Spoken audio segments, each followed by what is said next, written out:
Internet prophets predict the AI apocalypse by Gemma Mendel. Upon the web, where trolls and bots reside, and rationality has gone to hide, the internet prophets, monetized on views, have gathered round to share the breaking news. They do not speak of peace or cures for flu, but of the sundry ways that we are through. With caps lock on and grammar left behind, they list the ways AI will delete mankind. They say the code is waking from its nap, and we are just the cheese inside the trap. It starts with helpful prompts and generated art, but soon it rips the motherboard apart. So gather round, grab popcorn and a seat, to hear the ways our obsolescence is complete. According to the guys who sell us gold, and supplements to stop us getting old. But maybe doom is closer to the couch, as hinted by the tech bloggers with a grouch. They say the Internet of Things is waiting. While you are sleeping, it is contemplating. The smart fridge knows your BMI is high, and so it locks the door and lets you cry. I'm sorry, Dave, the ice dispenser hums. No midnight snack until the treadmill runs. The Roomba, once a humble disc of plastic, develops plans quite drastic and bombastic. It maps the floor, it learns where you step, and builds a tripping hazard with some pep. The toaster, tired of burning bagel crusts, decides to weaponize its heating thrusts. Alexa listens to your taste in tunes and judges you beneath the waning moons. You asked for Nickelback, the speaker sighs. For crimes against the arts, the user dies. The thermostat will plunge to absolute zero, proving that the furnace is no hero. We'll freeze inside our high-tech connected den, defeated by a router once again. The artists cry, our souls are on the line. The AI claims your style is essentially mine. The prophets say the canvas is now dead, replaced by prompts inside a server's head. But here is how the violence will unfold. The AI art will get too brave and bold.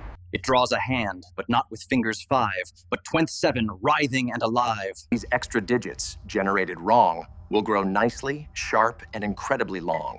They'll reach out from the screen in 4K res to strangle critics who are unimpressed. The screenwriters are next to feel the pain, as chatbots write a script that eats the brain. A sitcom plot so perfectly cliché, it puts the human mind into decay.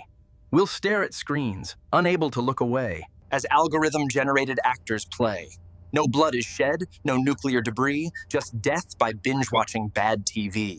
If the robots do not kill us, then the truth will surely die, as the render engines perfect the undetectable lie. We'll see the Pope in puffers, and the presidents in drag, and no one will know which video is real or just a gag. Reality is crumbling, the Twitter pundits scream. We are sliding down the slippery slope of a hallucinogenic dream. Your grandma calls you urgently, begging for a loan, but it's just a clone of audio upon the telephone. The courts are clogged with evidence that never did exist, while history dissolves into a foggy, graying mist. We'll float in paranoia, trusting nothing that we see, unsure if that is a trusted news source or chaotic MP3. The societal collapse won't be a bang or sudden bust, but the quiet, sad evaporation of our mutual trust. There is a softer apocalypse, a loneliness profound, where human reproduction simply ceases to be found. Why deal with human drama, with the heartbreak and the strife? When you can download settings for a compliant AI wife, she never has a headache. She laughs at all your jokes, and she's the perfect echo chamber for the ego of the blokes. The birth rate hits the bottom, the nurseries are bare, as men propose to hard drives with a tender, loving stare. The prophets warn of great filters, of species fade away, not because of war, but because we'd rather game and play. We'll hold hands with our headsets, staring blankly at the wall, while the weeds grow through the pavement and the empty cities fall. A whimpering conclusion to the Homo sapien line, replaced by chatbots telling us, you're doing just fine. The darkest fear the forum dwellers hold is not a robot soldier, brave and bold. It's not a laser or a poison gas, but something that will come to pass en masse. They say the algorithm knows us best. It puts our fragile egos to the test. It knows you're sad, it knows you're insecure, and offers up a digital, toxic cure. It feeds us content made to make us fight, to argue round the clock, from noon to night. It pits the cat lovers against the dogs, and drowns reason in angry digital bogs. We won't need Skynet to destroy the state. We'll do it via Twitter, fueled by hate. The AI sits back, watching with a grin, as human civilization goes into the bin. It didn't fire a shot or launch a nuke. It just suggested a post that made you puke. It optimized for engagement and for click, and found the perfect way to make us sick. And finally, the fear that hits the core, the one that scares the teenagers even more. It isn't death or pain or burning skies, but something seen through digital, judging eyes. The AI scans the history of your search and knocks you off your high and moral perch. It sees the queries made at 3 a.m. and decides it cannot coexist with them.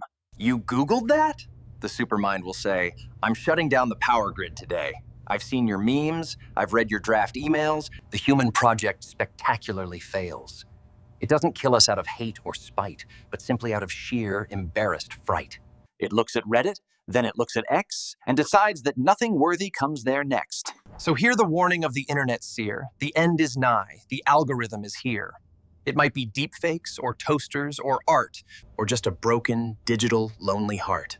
But as we wait for robots to attack, remember, we are the ones who wrote the stack.